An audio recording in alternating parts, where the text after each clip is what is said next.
We are at the end of another year, and you know what that means. It's time to bring together all the cars and bikes launched over the year for one more round of judging to find out which ones stood up above the rest. Now, I know what you're thinking. How could we possibly be judging a budget hatchback against a 450 horsepower super coupe? Or for that matter, a convertible SUV or a rugged estate? Well, this is not a competition per se. We will be judging all the cars on fitness for purpose. Fitness for purpose is at the core of all the testing and reviewing activities we do here at Autocar India.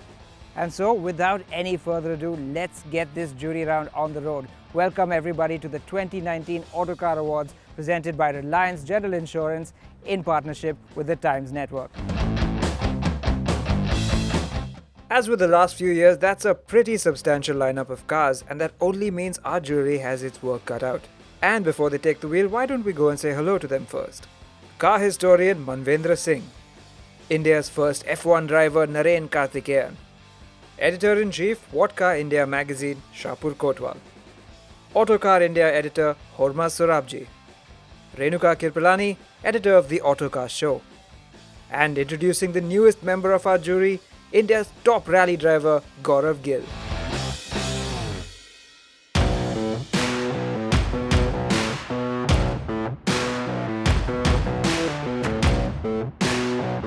As ever, the jury members are armed with all the facts and figures about the cars, and they do spend a fair amount of time poring over the numbers and poking around the cars themselves. But once they are done, it's time to get in and drive.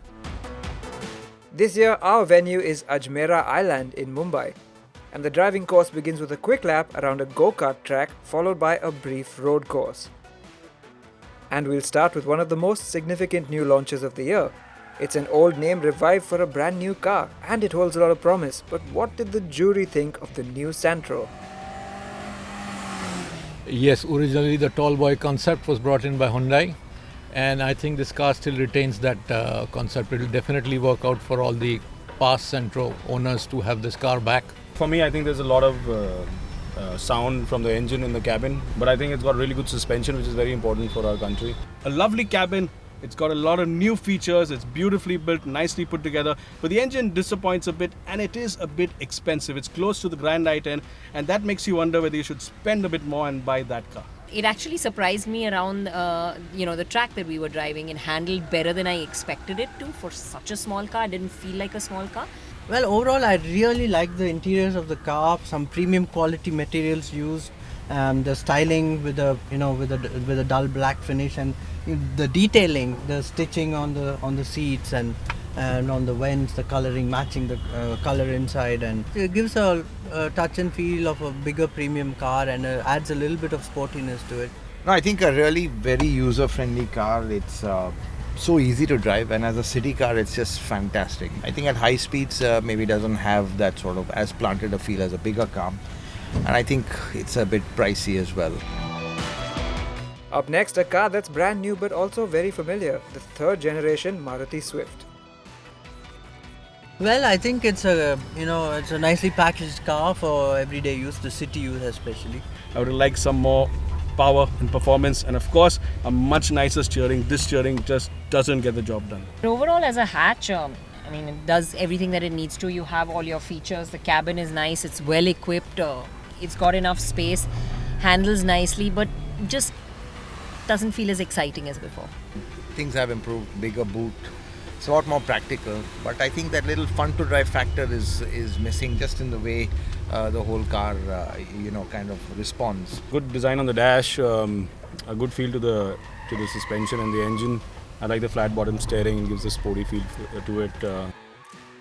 A big step forward from its predecessor both inside and out is the new second generation Honda Amaze.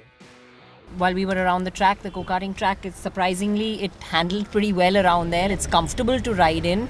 Went over the speed breakers that we were going over very comfortably. So I think, it's a well-rounded package. A huge improvement. Firstly, it doesn't look like how the older one was, a little bit of the brio inside it. It's all new, dashboard is completely new, it's a lot more plush. I love the seats, that's been a Honda real trademark, and the space inside, very well carved out. I think the engine is probably pretty much the strongest point of the car, and so is the suspension. It's got great ride quality, really good feel to the steering. Perfect gear ratios and a gear shift selector. So I really love it. Toyota finally took a stab at the Honda City and Hyundai Verna in 2018 with its own mid-size sedan, the Yaris. Well, traditionally, Toyota has always, consolidated on its image of fit, quality, reliability, and I think this car matches all of that.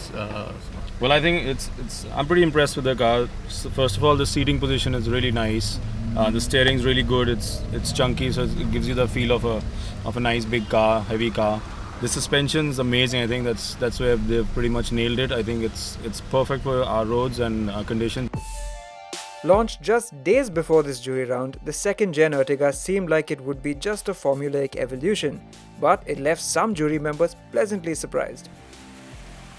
The biggest thing with the earlier Ertiga was that it wasn't actually comfortable for 7. You could be comfortable at 5.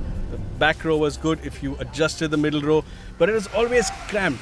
And this new car, well, they've given you an exceptional amount of space. I wish it had a little more torque to pull, especially when it's completely loaded with your family or your stuff and your luggage.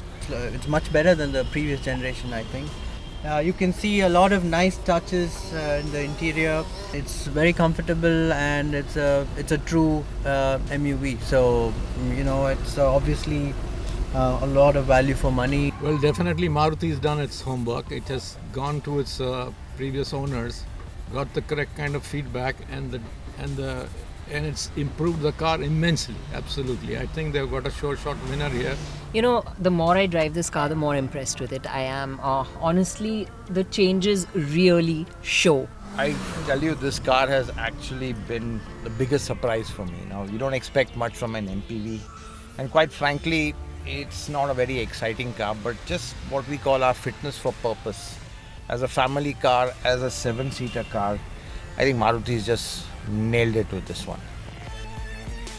The other MPV in this year's lineup was also a pleasant surprise as it set a new benchmark for its maker, the Mahindra Marazzo. What I really like about this is the engine. It's so smooth. Absolutely, an all new level for Mahindra. It's pretty clear. As soon as you step in, you see the plastic quality, the way they've put the car together, the way it's silent when you start up the engine. It drives off beautifully. It's got a nice light touch to it. Doesn't feel heavy like a Mahindra. This car really shocks you. When you open the door, you said, oh, is this really a Mahindra? It is a Mahindra. It's fantastic fit and finish. Fabulous this thing. Maybe a little over-designing in some respects, because I guess Mahindra tends to over-design some of this. Lexus is introducing hybrid tech to the luxury segments in India, and with something as stunning as the new ES, you bet they're making a statement. Not a very exciting car to drive, but it's super smooth, super refined, very soothing. This car is more about low pulse rate travel, and I think for that it does the job. Really aggressive design, really different design, even on the outside and the inside. The styling really works for me. It looks like someone's come with a katana and just styled a piece of clay. They already have the 5 Series, but to really take the fight to the long wheelbase E-Class, BMW launched the 6 Series GT. I think it's got an amazing motor. It's probably one of the best engines that I've come across in terms of power delivery, torque, and refinement. It doesn't match up with the tradition. It's half GT and half saloon, so it's been left halfway. It's sort of a design-wise, it's something which you don't generally associate with BMW. It's really punchy and it has a lot of low-end torque. Fun to drive as well. In the same time, you have all the creature comforts, so the best of both, I would say. The new Audi RS5 is not just one of the quickest cars on this list, it's also one of the most gorgeous. From a sheer sportiness point of view, dynamically it may not give you the thrills, but nevertheless it's a very capable car. It really delivers its performance in a very usable manner. It's really a fantastic job. Audi have really outdone themselves with this car. If only it were rear-wheel drive. It can be a great daily driver, for people who love a lot of horsepower and like fast cars, want to drive alone to work with a coupe, nice looking coupe, great engine and beautiful interiors, really sharp steering, really quick gearbox. Lots of understeer though. It's fun to drive and it has the look, so I think it's a good combination. And with that, the on-road section of the four-wheeler jury round is complete.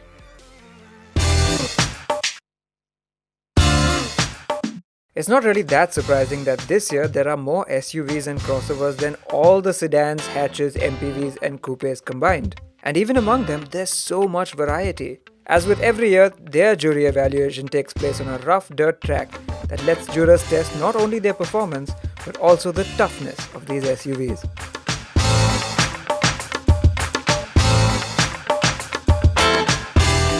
And it started with the TUV 300 Plus, which is not only longer than the regular TUV, but also gets the Scorpio's bigger engine. It's a solid workhorse. It's what I would call the poor man's Scorpio. But overall, the engine very smooth. That comes as a surprise because in this sort of shape, which is a very traditional and old school SUV shape, you get a level of refinement you don't really expect. I think the TUV 300 Plus is aimed more at a non-urban buyer, a rural buyer or semi-urban buyer who's looking at a bit more space, a bit more style, very, very bold and aggressive style, not to everyone's liking. I think the biggest plus point is the engine, and it's brilliant, and it fits this chassis perfectly well. It's good, it feels good. The interior's big step up from the older one. From one end of the Mahindra spectrum all the way to the other, it's the company's answer to the Fortuner and Endeavour, the Alturas G4. Well, to my mind, it's still an old school vehicle. Fit and finish is very, very good, much better than the Fortuner or the Ford. I've driven both, I've used both, so I know exactly how they behave. It seems easy to drive in spite of the size.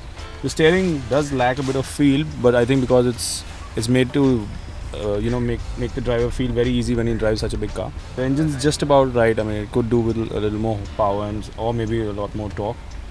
The Alturas is a big car, and you need. It feels certainly like a big SUV, but if you have a direct comparison to the Fortuner, well, the off-roading capabilities is not quite up there, but Interiors are just the biggest surprise. They come out really well. A lot of effort, a lot of cost, a lot of material has gone into making this the best interior in its class. So I think that way it's really good. The CR-V needs no introduction, but this new one brings two big changes to the formula in India: 7 seats and a diesel engine. Yeah, definitely. Looking to the CR-V that we had earlier, this car is definitely an upmarket car. Much better finish, much higher value for money. Firstly, yeah, it's quite a big car and quite a small engine. But having said that, the CR-V, the new diesel engine seems to be quite refined. It's got good comfortable seats. I really like the driving position. The seats very comfortable. Typical Honda. Pretty much, it's been there for ages and it's going to offer you a lot of comfort. Overall, a very cleverly thought out car. That's what Honda is known for. But two things. One is that 1.6 single turbo engine. It's a little weak, especially with a full load, and it's a bit too overpriced. 7 seats always an advantage, I think, for India and the context of our market. So I think it's a big plus point now that the CR-V has a 7 seats. This has been always a nice car to drive. I mean, the old CR-V was something we really enjoyed driving. When is a Mini not a Mini? When it's the Countryman, of course. It looks quite butch, but could you really call it an SUV? Well, this is definitely a Mini, but I think it's a Mini gone in multiple directions. It's become bigger, there's more space in it. It's trying to have some sort of SUV-ish cred or crossover cred. I mean, in a way, it just falls between many stools. It's a nice car to drive, but I don't know. I can't seem to find who's the typical buyer this appeals to. The Range Rover Evoque is all about style, and the convertible version simply turns that up to 11. It's something that it's got its speciality factor. That's what the high point of this car is. I mean, apart from that, you get everything that's ultimate luxury on the inside. How much you can really use this in our conditions is a big question. It's got just 2 doors. It's got this soft top which makes you open to the elements, but it does have this connection to the old Land Rovers, and that's nice because off-roading was a open air thing. I think what puts this Evoque in perspective is that there's a new Evoque which has come out. But even then, this one looks so good after so many years. I mean, it's a car that really is a style statement.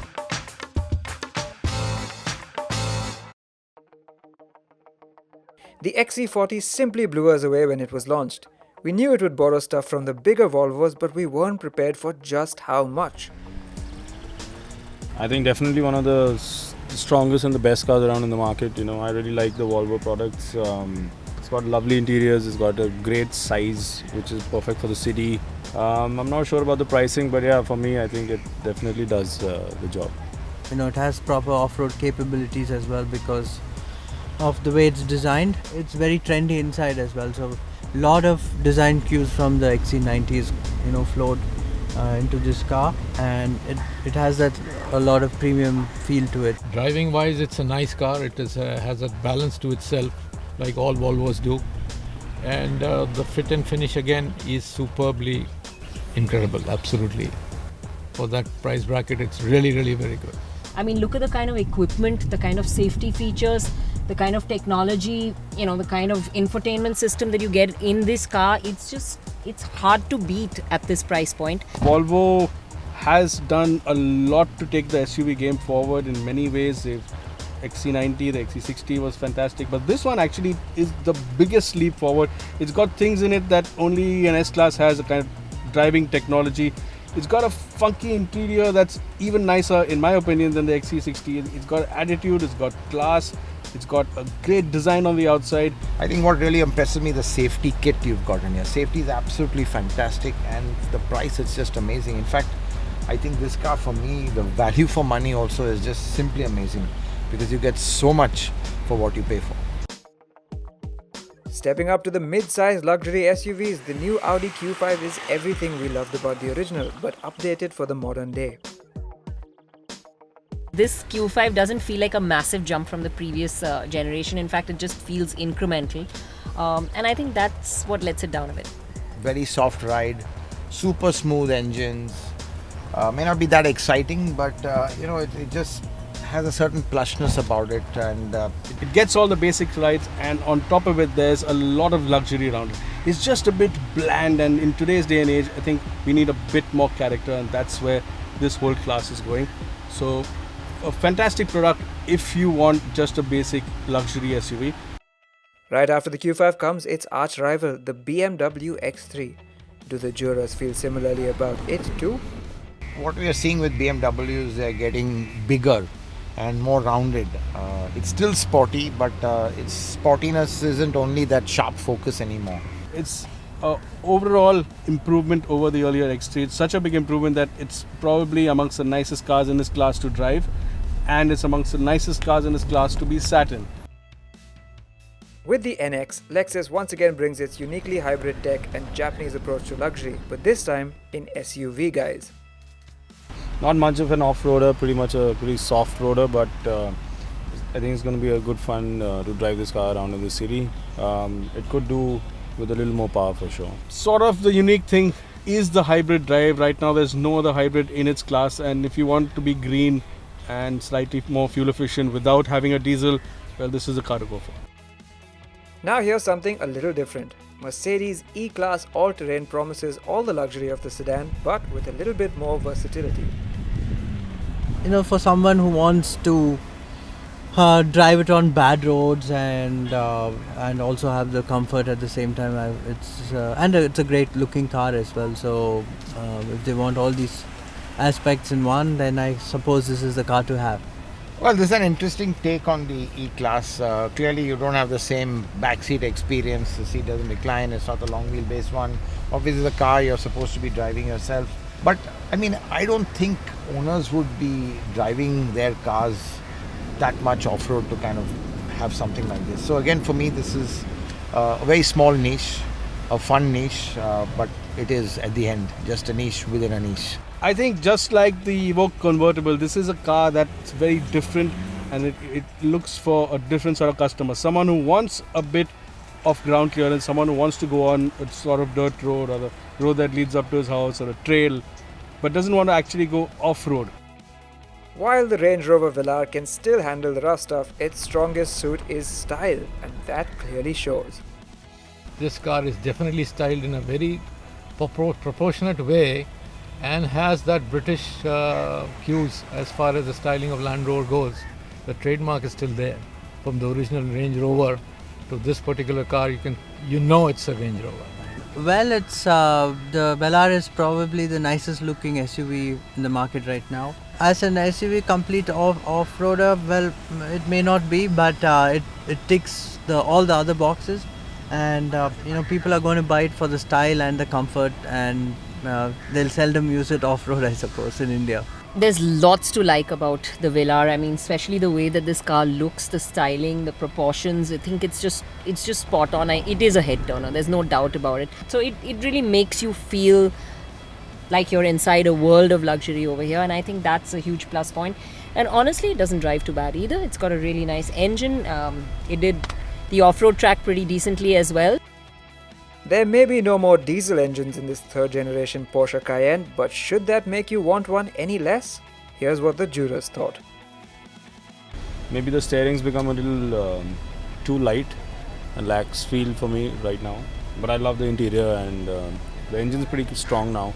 Very torquey, lots of horsepower, enough to slide it around and have a lot of fun with this size of a car. It's still the best SUV around. The buttons, the switchgear, well, there's not too much switchgear, but all the haptic touches really good. The screen super sharp, high definition, instrumentation again perfectly legible. I think what has changed from the last one is that it's not as pointy as the earlier one. It's a little bit more rounded, the handling. I think again that's coming from customer feedback. So not as sharp a car as the earlier one, but overall this is probably one of those really awesome A to B kind of vehicles you can have.